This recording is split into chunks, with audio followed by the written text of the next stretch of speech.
بسم الله الرحمن الرحيم قل لمن ما في السماوات والأرض قل لله كتب على نفسه الرحمة ليجمعنكم إلى يوم القيامة لا ريب فيه الذين خسروا أنفسهم فهم لا يؤمنون وله ما سكن في الليل والنهار وهو السميع العليم قل أغير الله أتخذ وليا فاطر السماوات والأرض وهو يطعم ولا يطعم قل إني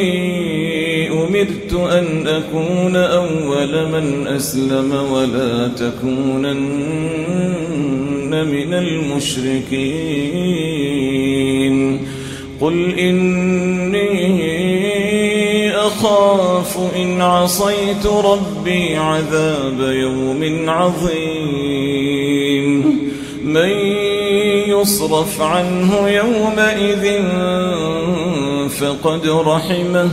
وذلك الفوز المبين وإن يمسسك الله بضر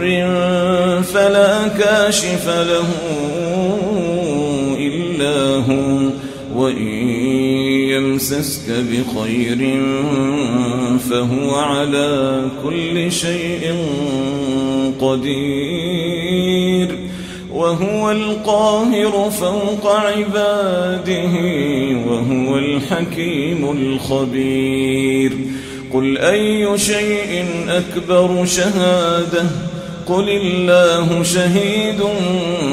بيني وبينكم وأوحي إلي هذا القرآن لأنذركم به ومن بلغ أئنكم لتشهدون أن مع الله آلهة أخرى قل لا أشهد قل إنما هو إله واحد وإنني بريء مما تشركون الذين آتيناهم الكتاب يعرفونه كما يعرفون أبناءهم